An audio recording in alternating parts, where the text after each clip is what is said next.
Hello friends, हम vision का test 1 solve कर रहे थे। हमने क्वेश्चन नंबर 50 तक कर लिया है। अब हम क्वेश्चन नंबर 51 स्टार्ट करेंगे। तो देखिए जो ये क्वेश्चन नंबर 51 जो है इसका अगर आप सॉल्व करें पॉज करके, उसके बाद मैं एक्सप्लेन कर दूँगी।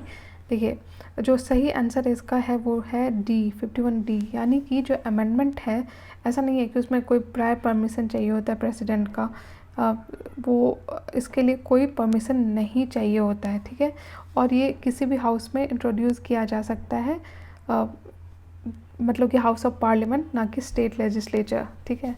तो ये जो पहला स्टेटमेंट है वो गलत है कि प्रेसिडेंट का परमिशन चाहिए, वो गलत है।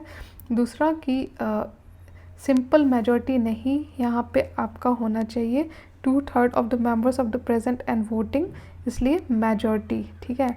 मतलब कि the bill must be passed in each house by special majority. तो यहाँ पे सिर्फ मेजॉरिटी नहीं बल्कि स्पेशल मेजॉरिटी होना चाहिए, ठीक है। फिर नेक्स्ट जो क्वेश्चन है आपका वो है प्रीएम्बल के बारे में।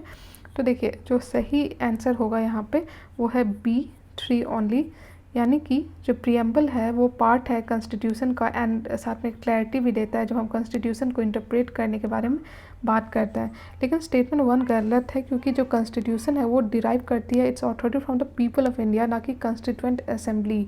और ये हमारे this is mention in the preamble part of the constitution, इसलिए ये जो पहला स्टेटमेंट है वो गलत है।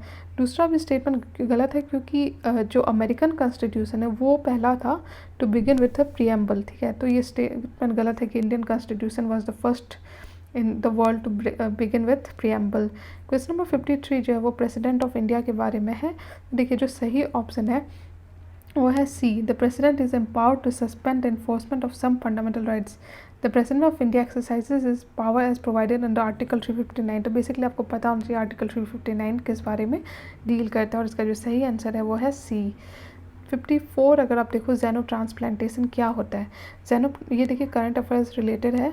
तो बेसिकली ज़ेनो ट्रांसप्लांटेशन जो है ये एक ऐसा टर्म है जिसमें कि is associated with transplantation, implantation और infusion of cell tissue of organ from different spaces. मान लीजिए आप किसी पिग का कोई ऑर्गन किसी आदमी में लगा रहे हैं, तो ये एक एग्जांपल है ज़ेनो ट्रांसप्लांटेशन का। तो transplantation of organs among different species, इसका सही आंसर होगा बी।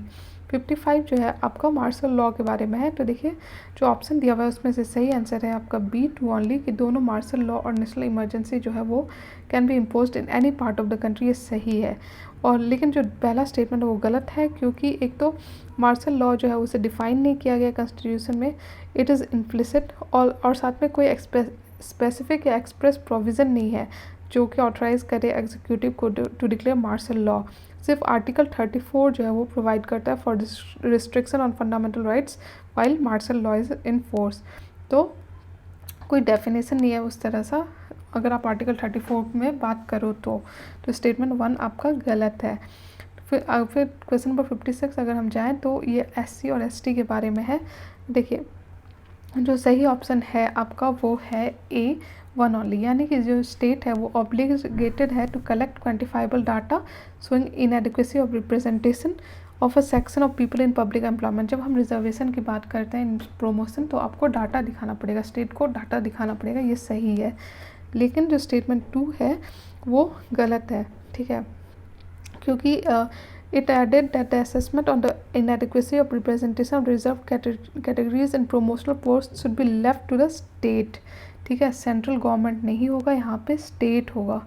तो इसलिए ये गलत है कि assessment on the inadequacy of the representation of the reserved categories in promotion post is left to the state, ठीक है। फिर नेक्स्ट जो है आपका इंडियन काउंसिल एक्ट ऑफ 1861 जो है इसका सही आंसर है B1 एंड 2, क्योंकि पावर टू इशू ऑर्डिनेंस के बारे में बात की गई थी, ये सही है।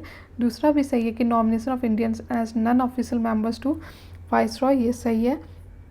लेकिन जो तीसरा है वो गलत है क्योंकि ये जो ऑफिस ऑफ सेक्रेटरी जो है ये आपका आया था अंडर एक्ट ऑफ 1858, ठीक है, ना कि एक्ट ऑफ 1861, ठीक है। क्वेश्चन नंबर 58 जो है इसका सही आंसर है आपका A1 ओनली। जो expression of union of India जो है वो जब हम कहते हैं कि टेरिटरी ऑफ इंडिया, ठीक है, वो एक वाइडर एक्सप्रेशन है, जबकि हम यूनियन ऑफ इंडिया जब कहते हैं तो इसमें सिर्फ और सिर्फ स्टेट्स आते हैं। तो इसका सही आंसर होगा 1 स्टेट्स, ठीक है।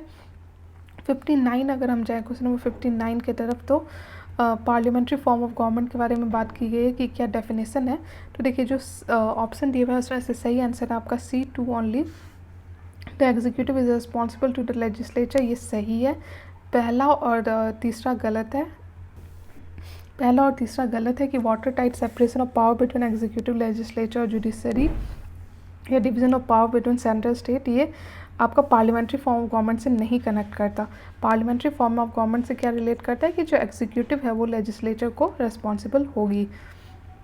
क्वेश्चन नंबर 60 जो है वो राइट टू प्रॉपर्टी से कनेक्ट करता है।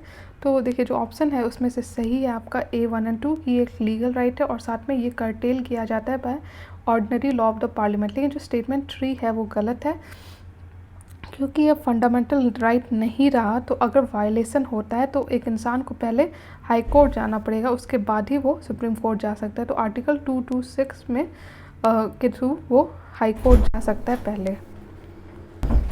तो इस तरह से हमने क्वेश्चन नंबर 60 तक सॉल्व कर लिया। आई होप आपको वीडियो समझ में आ रहा है और अच्छा लग रहा है। अगर अच्छा लग रहा है और समझ में भी आ रहा है तो प्लीज़ लाइक कीजिए और मेरे चैनल को सब्सक्राइब कीजिए। Thank you.